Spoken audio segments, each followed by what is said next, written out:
population du département de la Banga Bigné, chère population de la ville de Ndjolé, mesdames et messieurs, en foulant le sol de Ndjolé ce matin, je suis honoré de marcher sur la terre du patriote et résistant Emmanuel Tolé.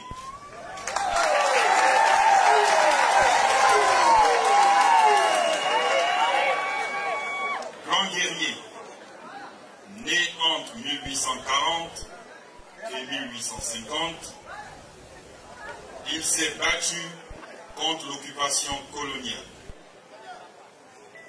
L'histoire de ce grand homme, avant d'être déporté en exil avec son fils à Grand-Bassam en Côte d'Ivoire, gagnerait à être mieux connu de nos compatriotes.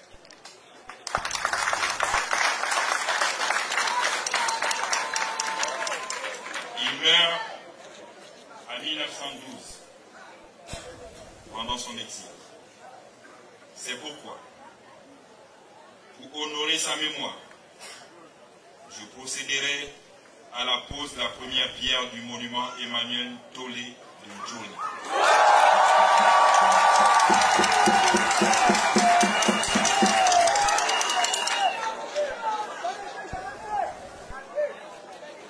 Chère population de Ndjolé, il est nécessaire de connaître son passé. Il est tout aussi utile de préparer son avenir, tout en assurant son quotidien. Assurer son quotidien aujourd'hui en Ndjolé, c'est pouvoir travailler, se loger, se soigner, se nourrir, scolariser ses enfants et avoir accès à l'eau potable et à l'électricité.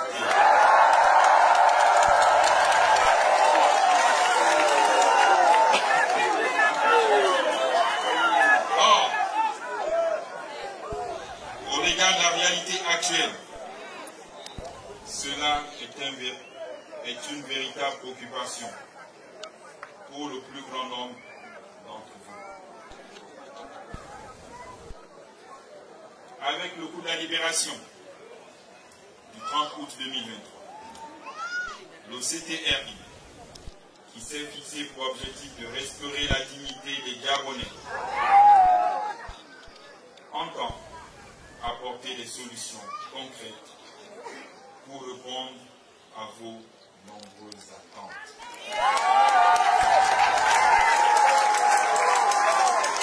À cet effet, la commune de Ndjolé bénéficiera d'une dotation spéciale de 1,3 milliard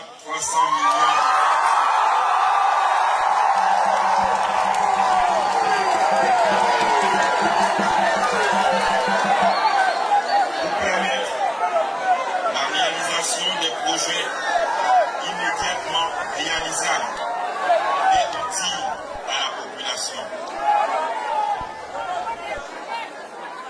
À la suite de cette dotation, j'annonce le lancement des travaux de voirie de la ville de Ndjolé, afin de la rendre moderne et plus conviviale. Par la même occasion, je procéderai à la pose de la première pierre du port fluvial de Ndjolé.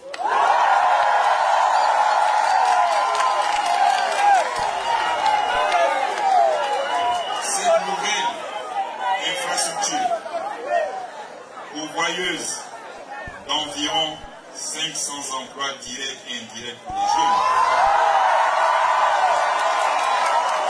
sera un instrument clé du développement de votre ville, car elle permettra d'assurer l'évacuation vers la mer d'un certain nombre de produits, à l'exemple du minerai de manganèse de Ndjolé.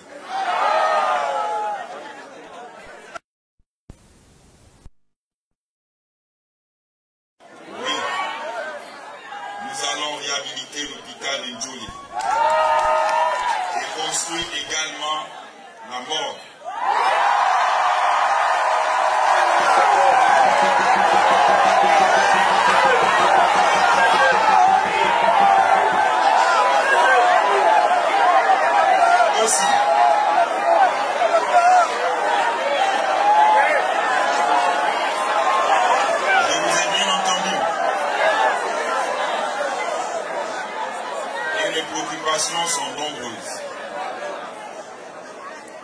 Mais je vous dis ce que nous pouvons faire à l'instant. Si notre sage a su reconnaître que le pavage de l'éclairage public vert, jaune, bleu illumine la ville de Njoli, ça veut dire que beaucoup de choses sont à venir. Le plus important, c'est de commencer. Et nous allons commencer ensemble. Et pour commencer, je vous invite à être unis, à être solidaires. J'ai apprécié le discours de mon jeune frère qui me rappelait que c'est l'ami de mon petit frère Tikarassi et qui me disait qu'il est passé par les cases de la prison. Mais quand on s'adresse devant une telle foule, je m'excuse, il faut savoir peser ce que l'on dit. Ne faites pas des accusations à tort. C'est aussi ça la responsabilité de prendre le micro. Ne me dites pas que l'eau de la SCG de Njoli est bourrée de manganèse.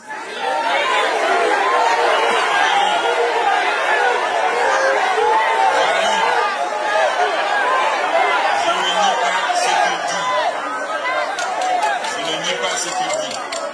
Mais il serait souhaitable de dire que Monsieur le Président de la République, je vous invite à ouvrir une enquête sur la qualité d'eau potable de Njoli. Parce que là, ça vous protège.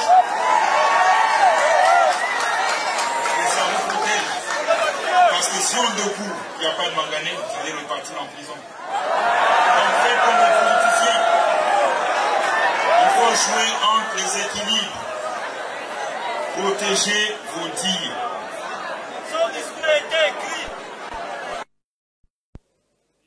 On va vous sauver. Nous allons ouvrir l'enquête et vous êtes couverts. Chère population de la ville de Njoli,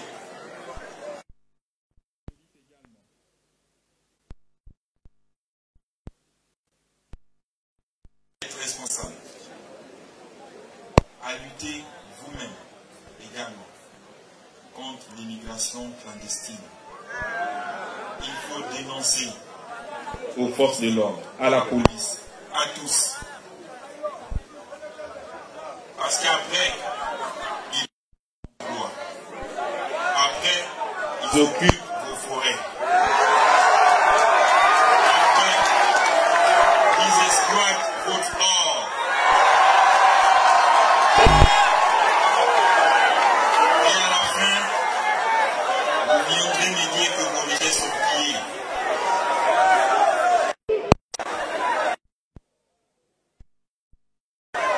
Comme nous, les patriotes, soyez jaloux de vos richesses.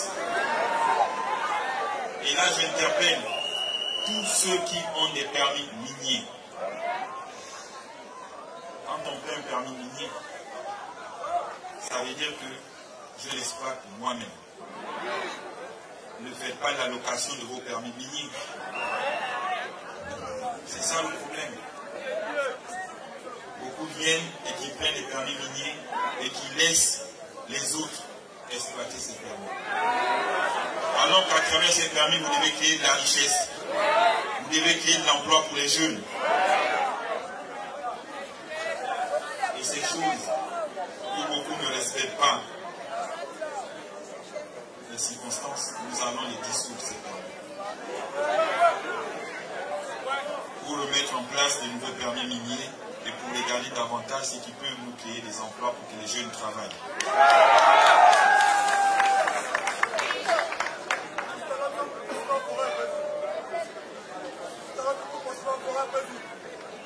J'ai écouté les femmes pour les activités génératrices des moyens, les AGR. Oui, le CTRI, nous sommes en train d'étudier la question. S'il faut les remettre en place, c'est sur quel format, sur quel modèle? Parce que ce n'est pas de l'argent qu'on distribue aux gens, où l'argent devient vos salaires à la fin du mois. Et quand on arrête de donner, les gens s'allongent sur des ponts et font des grèves. Non, c'est désolant pour notre pays. On veut bien vous accompagner. On accompagne une fois, 2 fois, et après, vous devez fournir, inonder le marché de vos produits. Ce n'est pas ce qui s'est fait. Si je vous demande à toutes ces femmes, combien de plantations, vous allez tous me lever la main. Et si on a vérifié, il y a peut-être une cinquantaine, une centaine qui a des plantations. Donc s'il faut donner des AGR, il faut d'abord recenser celles qui ont déjà une activité économique et, comme on dit, génératrice de revenus. Mais lorsqu'on crée une activité économique, pour être connu, parce que le fichier il est simple, vous avez votre activité, vous n'êtes pas connu par l'État, c'est-à-dire au niveau de l'ANPI. Est-ce qu'on va vous encourager? Il faut faire vos papiers. Il faut faire vos papiers. Vous avez une activité que vous voulez créer, allez-y à l'ANPI et vous créez votre société.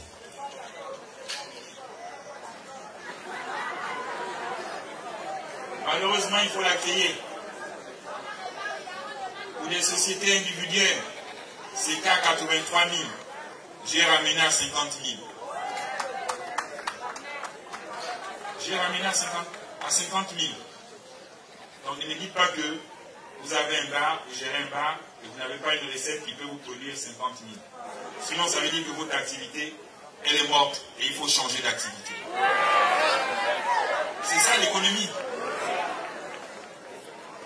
Si vous faites une activité qui ne vous rapporte pas, changez de métier, allez-y dans une autre activité. Je pense que pendant tout le temps que vous avez exercé, vous avez quand même eu 50 000 pour pouvoir vous faire inscrire au niveau de l'ANPI.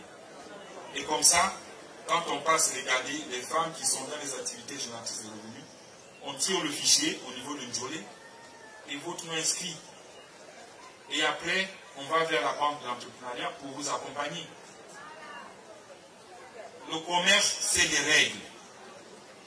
Si vous le faites dans le désordre, vous n'allez pas évoluer.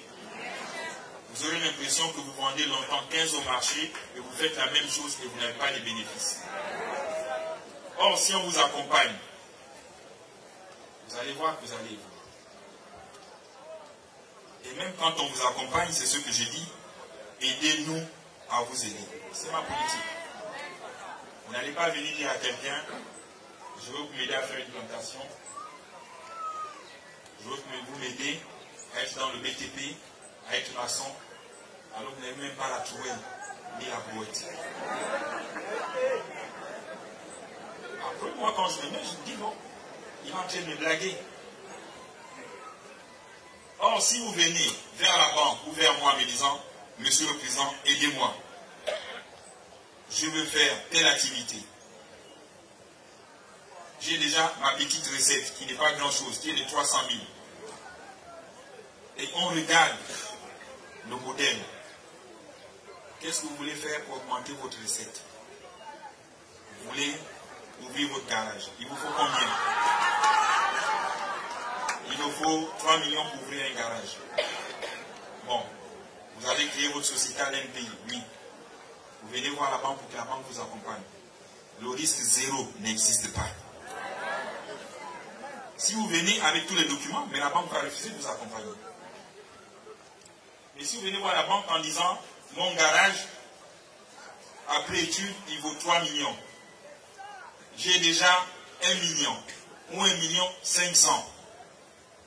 Et la banque étudie le modèle, ils vont restructurer votre projet en disant, nous, on peut vous accompagner avec 1 500 000. Et vous avez les 3 millions. Et c'est plus crédible. Et là, maintenant, la banque vous suit, vous montre ce qu'il faut faire pour évoluer. Et je suis même allé plus loin en disant, dès que les jeunes commencent à ouvrir des sociétés, il faut exonérer pendant 3 ans les impôts. C'est à votre avantage. Donc pendant 3 ans, vous ne payez pas d'impôts. Mais vous commencez à rembourser petit à petit la banque. Et au bout de 3 ans, votre société a mûri, vous commencez à payer les impôts. C'est ça la loi du commerce. Et donc ne venez pas me voir pour me dire, j'ai un tel projet, et mon projet, il vaut 3 millions, donnez-nous les 3 millions.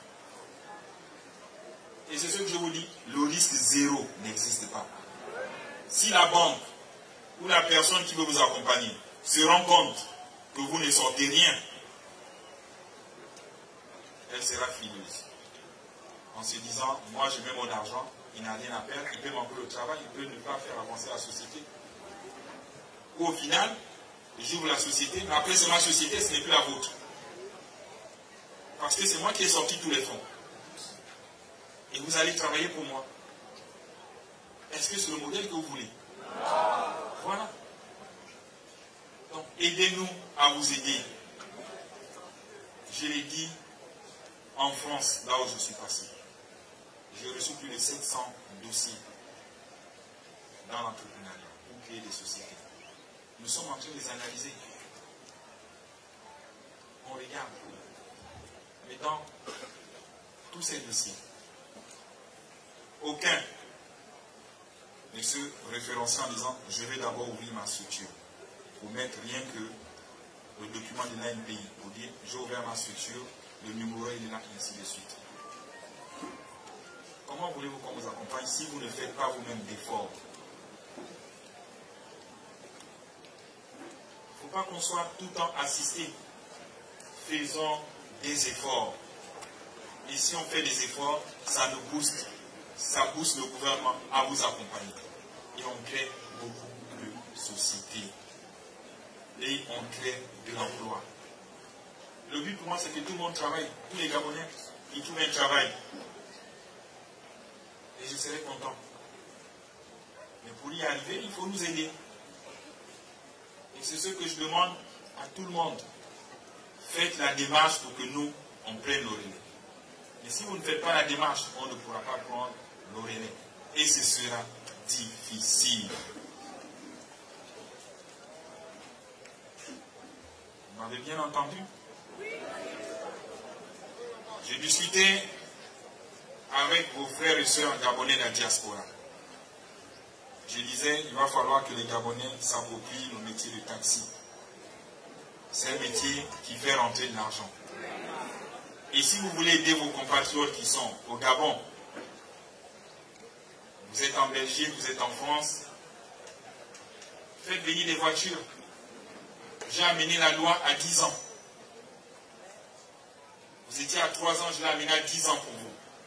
Mais faites venir des voitures où les jeunes peuvent faire taxi, clando. C'est l'argent qu'on gagne. Et je disais à ces jeunes en France, quand vous allez faire venir des voitures, pour ne pas que ça puisse coûter cher, je peux enlever les droits de douane, à condition que je suis rassuré que le véhicule pourra être un véhicule à usage taxi.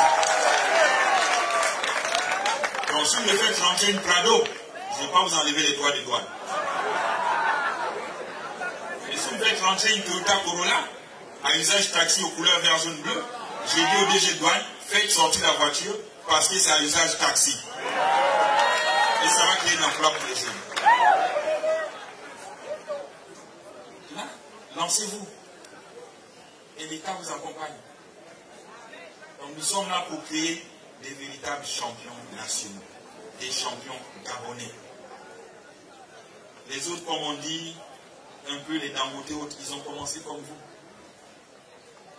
Et le gouvernement les a accompagnés un temps soit peu et ils se sont développés, ils ont pris la main. Donc si vous voulez qu'on vous accompagne, il faut également nous faire confiance. Et il faut qu'on ait votre confiance à vous-même. Nous allons faire venir à Libreville dans un premier temps 417 taxis. 417 taxis. On les a eu à 9 millions.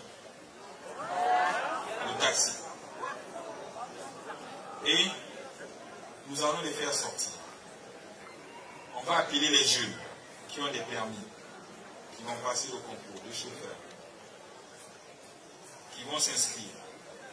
Mais après le taxi, on ne peut pas vous le donner aussi cadeau. Il vous reviendra à la fin.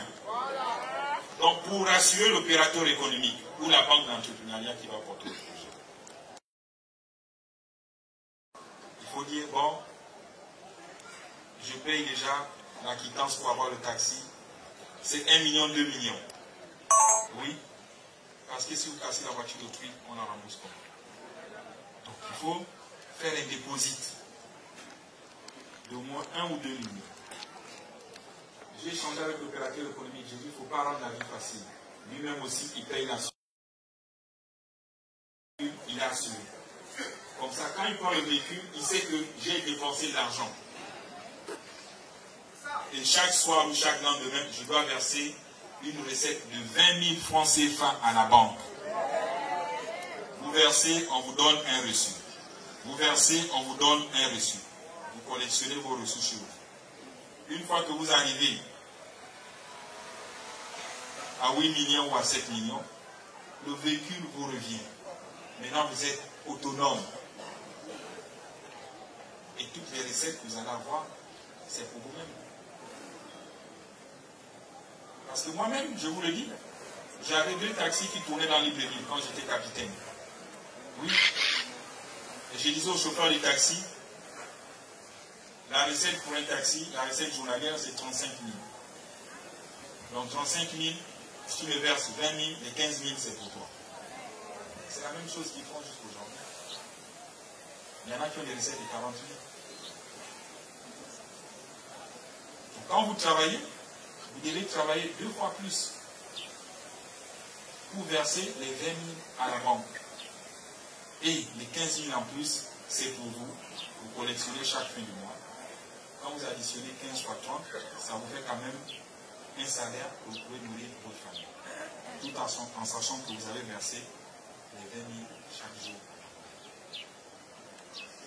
Mais je suis sûr, et je vous mets au défi, c'est un modèle où après vous-même, vous allez échouer. Parce que vous allez dire, pourquoi moi je fais taxi, j'aurais pu être dans un bureau comme ça. Il n'y a plus de place dans les bureaux. Je vous ai dit, je vous dis la vérité.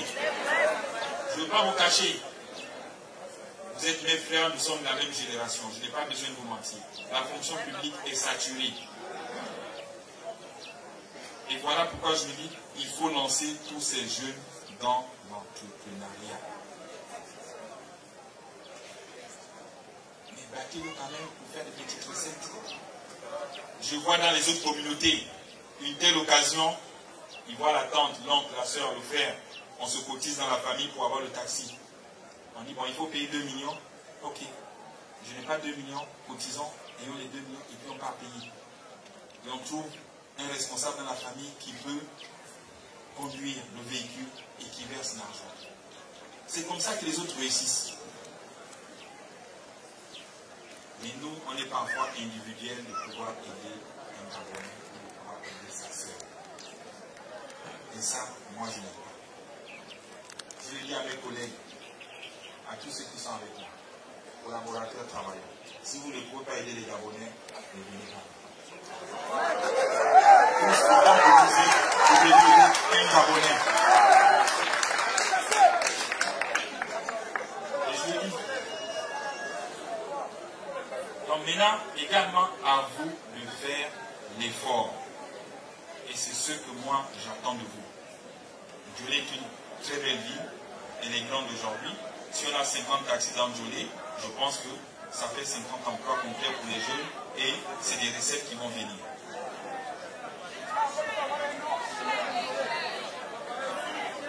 Maintenant, pour les opérateurs économiques, comme je le disais, oui, je comprends l'inquiétude, mais je les invite tous de faire un effort. Un effort pour ce 30 août que nous avons fait ensemble. De pouvoir recruter les jeunes et de regarder leurs conditions de vie et de voir quel salaire quelqu'un peut se nourrir en Djolé. Arrêtez de payer les gens en monnaie de singe.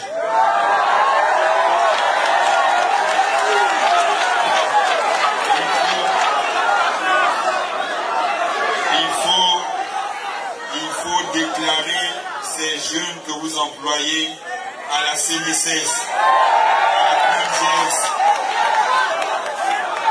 parce que ça va de leur retraite demain. Et ça, c'est mon combat. Vous n'allez pas utiliser les jeunes et ils ne sont pas enregistrés à la CNSS. Voilà pourquoi je disais qu'on veut faire du commerce, où on veut travailler dans un État, il y a des normes à respecter. Et ce sont ces normes que nous appliquons et que nous allons appliquer. Vous devez être capable de payer également vos impôts sans tricher. Parce que c'est l'impôt qui fait vivre l'État. J'attends. Les contrôleurs ils vont arriver. Les inspecteurs ils vont arriver.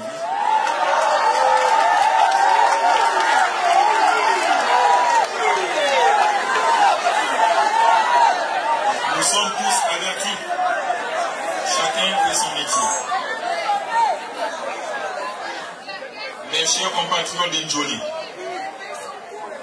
j'ai beaucoup d'affection pour vous. Et c'est dire qu'autour de moi, je ne travaille pas seul. Quand j'ai fait le premier gouvernement, et je me suis rendu compte que Djolé n'avait pas de ministre, rapidement j'ai remanié et nous avons nommé Madame Nadine Awanang, qui est ministre des Affaires sociales. Donc c'est dire que je pense à vous. Et je ne suis pas seul.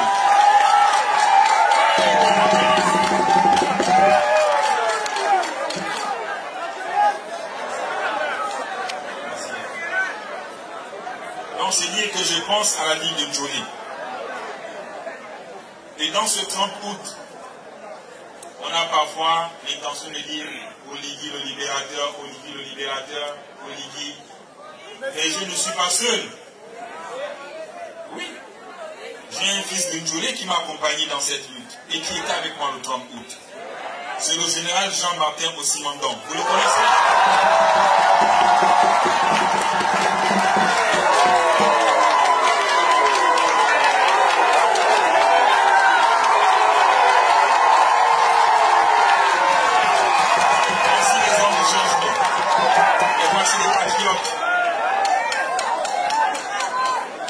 Donc vous comprenez que toute notre réussite, nous sommes ensemble.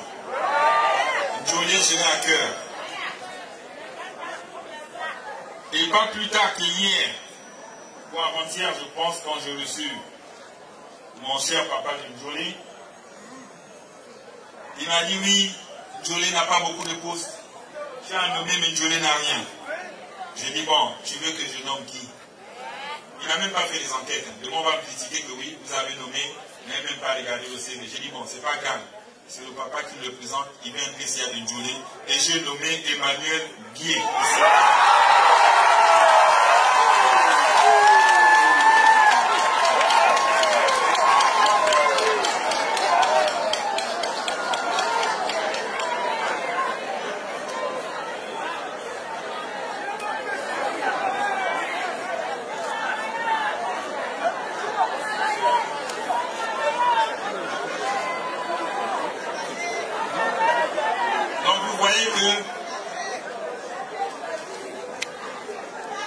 Djolé est ici en moi.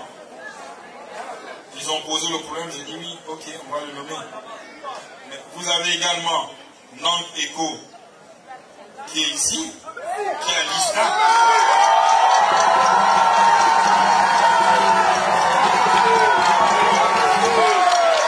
J'aurais pu le changer, je me suis dit non, c'était qu'elle la vie de Djolé. Continuez à travailler.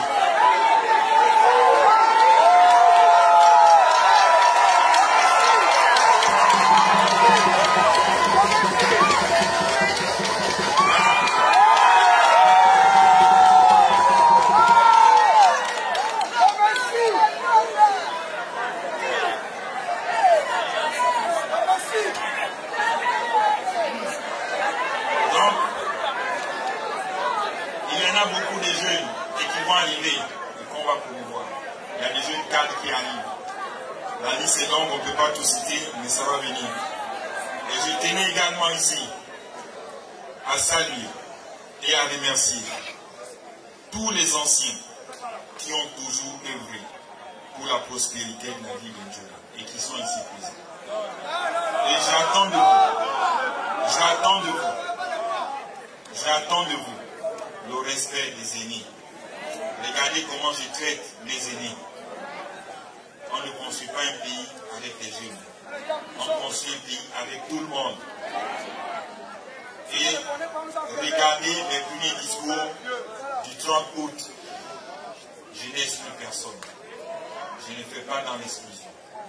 J'ai dit je travaille avec tous ceux qui peuvent nous accompagner au CTRD. Nous sommes des militaires, nous ne faisons pas de la politique. On a besoin de tout le monde pour qu'un Gabon avance, pour que le Gabon soit fort, pour que le Gabon soit uni. Et c'est sur l'unité que moi j'insiste. C'est l'unité que moi j'insiste. Il n'y a pas à dire c'était les anciens, leur temps est passé. Non, ne raisonnez pas comme ça. Sinon vous allez tuer le pays. Celui qui raisonne comme ça, c'est qu'il est ingrat. Hier, il nous disait, on ne fait pas du neuf avec du vieux. Ils sont tombés. Je ne vais pas faire la même erreur. Ne m'amenez pas là-dedans. Je suis inclusif et je fais avec tout le monde. Et c'est ensemble que nous allons réussir, c'est ensemble que nous allons gagner. Donc j'insiste beaucoup sur l'unité nationale, telle que laissée par feu le président Léon Ba. Gabon, Gabon.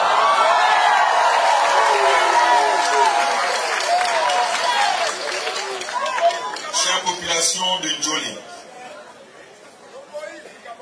mon ambition est que toutes les villes du Gabon connaissent le même niveau d'épanouissement social et économique.